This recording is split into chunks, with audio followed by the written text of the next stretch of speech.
Bonjour Thierry, nous sommes ravis de vous retrouver à l'occasion de la parution du Silmarillion en livre audio chez Audiolib. On s'est dit qu'après cette lecture, vous deviez être désormais incollable. Alors on a voulu vous lancer un défi en vous proposant un petit quiz en concurrence avec notre présidente. Chers amis de Tolkien Deal, bonjour, c'est Thierry Janssen. Je vous envoie ce message depuis une loge du Théâtre Royal du Parc, où je joue pour le moment le personnage de Mouche dans la pièce Peter Pan que j'ai écrite, et qui est une suite de Peter Pan, qui se joue donc à Bruxelles, et dans laquelle je suis parvenu à faire parler les fées en Sindarin.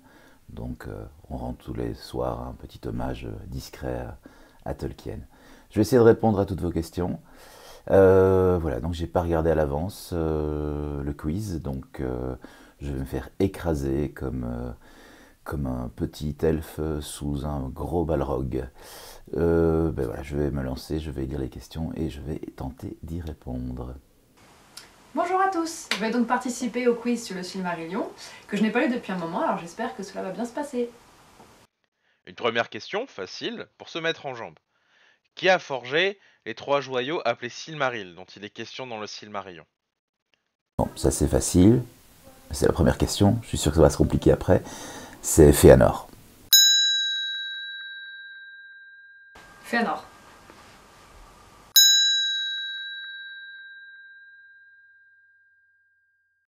Combien ce personnage a-t-il de fils?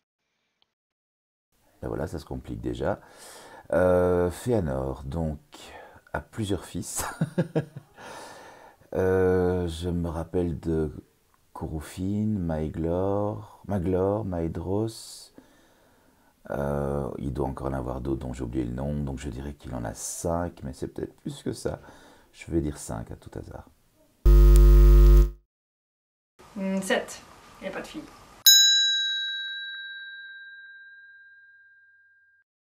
Saurez-vous nous dire quelle île disparaît à la fin du deuxième âge? C'est Númenor qui disparaît. Je suis désolé pour les bruits, ce ne sont pas des hobbits qui chantent, ce sont des enfants, parce qu'il y a aussi des enfants dans le spectacle, puisque évidemment on parle de Peter Pan. Donc, Númenor, je dis. Númenor.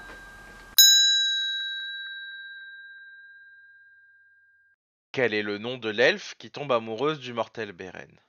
C'est la belle Lucienne qui danse sous les arbres.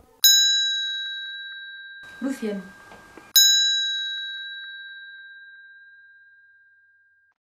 Comment meurt l'elfe Glorfindel? Je pense qu'il s'en va en Valinor, qui quitte les Havres Gris avec Elrond, je crois. Tué par un balrog à la chute de Gondolin de mémoire.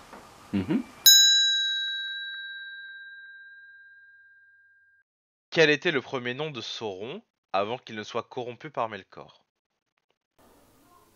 Je sais qu'on l'appelait le nécromancien, mais je pense qu'il était déjà sous l'emprise de Melkor, donc je dirais le nécromancien sans être sûr.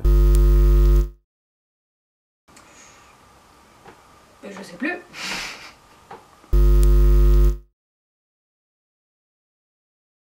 Citez trois noms de cités elfes du Beleriand.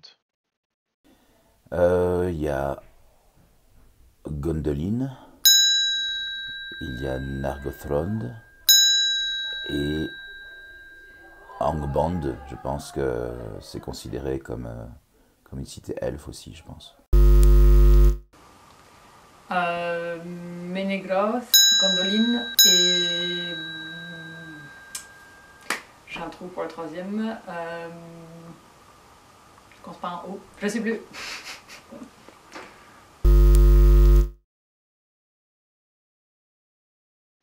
Qui sont les maillards qui guident, respectivement, la Soleil et le Lune? Mais ça, j'en sais absolument rien. Je ne sais plus du tout. Je dirais Aeryn, mais je crois que je me trompe. Je sais plus non plus. Ça fait bien longtemps que j'ai lu le livre.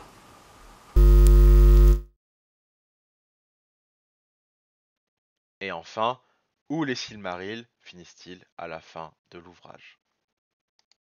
Ça, c'est très beau. Il y en a un qui termine dans le ciel, un autre qui termine dans la mer, et l'autre termine sous terre. donc la terre, le ciel et l'eau. Donc les trois éléments. Un peu comme mon t-shirt d'ailleurs, parce que j'ai un t-shirt Triskel, voilà. Comme ça on reste dans les éléments. Au fond de la mer, dans les cieux et dans les tréfonds de la terre.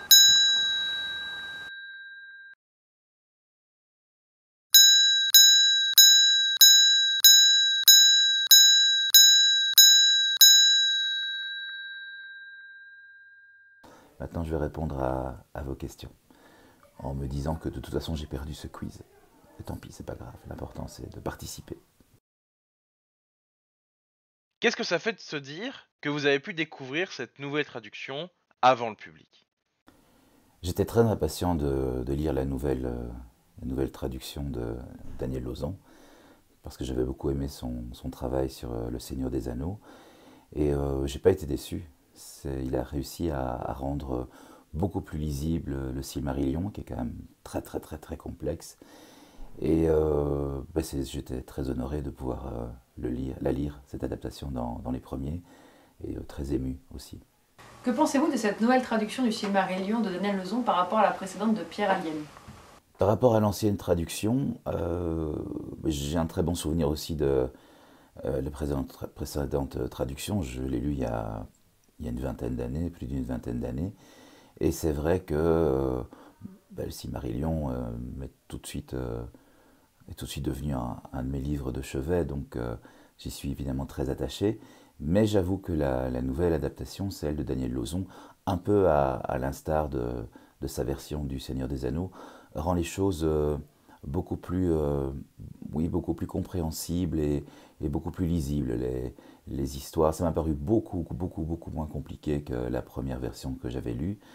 Et donc, ça avait toute la poésie de Tolkien, tout en gardant quand même un sens pas trop compliqué à suivre. Et donc, je trouve qu'il a fait une très très très belle adaptation du Silmarillion. Que diriez-vous à quelqu'un qui hésite à se lancer dans ce nouveau Silmarillion? Ce que je dirais à quelqu'un qui veut se lancer dans le Silmarillion, c'est d'abord de lire le Bilbo le Hobbit, le Seigneur des Anneaux, avant de se jeter dans cette immense Bible de la Terre du Milieu qu'est le Silmarillion. C'est vraiment la Bible, c'est la Bible de l'univers de Tolkien, donc c'est évidemment très hermétique de commencer par ça. Ensuite, de se laisser bercer par l'histoire, parce que malgré tout, c'est une série de petites histoires, comme une Bible, comme un livre sacré, mais qui raconte un tout, qui raconte depuis la naissance de l'univers jusqu'à nous, jusqu'au dernier né, nous, les hommes. Et donc, c'est très très agréable à lire ou à écouter, j'espère.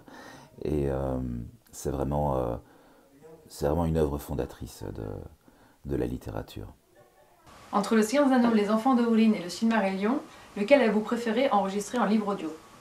J'ai adoré enregistrer Le Seigneur des Anneaux, parce que c'est un immense pavé, c'est des centaines et des centaines de personnages différents, c'est une histoire complexe, c'est une histoire riche en émotions, en humour. Et donc, Le Seigneur des Anneaux a vraiment été un grand plaisir, et puis c'était la première fois que je me confrontais en livre audio à la lecture de Tolkien. Mais j'avoue que Les Enfants de Húrin a vraiment une saveur particulière dans mon cœur. C'est une histoire qui me touche beaucoup. C'est un peu comme une tragédie grecque. Le personnage de Húrin est vraiment maudit. Túrin aussi, évidemment. Et ça me touche énormément, Les Enfants de Húrin. C'est vraiment comme si Tolkien s'était lancé dans une tragédie comme si c'était son Édipe ou son Antigone ou son Iphigénie. Et c'est vraiment bouleversant pour moi, ce livre. Contrairement au Silmarillion et au Seigneur des Anneaux traduit par Daniel Lauzon, Les Enfants de Húrin est traduit par Delphine Martin. Avez-vous ressenti une différence? Je ne peux pas dire que j'ai senti une grande différence entre les deux adaptations. Euh, C'est-à-dire que le texte des Enfants de Húrin est tellement particulier aussi dans l'écriture de Tolkien que de toute façon il est très différent. C'est une histoire linéaire, quasi linéaire, ce qui n'est pas le cas du Silmarillion ou même du Seigneur des Anneaux. Et donc les enfants de Húrin a déjà cette particularité. Il y a, il y a cette force dramatique immense des personnages terriblement tragiques. Mais au niveau de l'adaptation, je ne peux pas dire que j'ai senti une immense différence.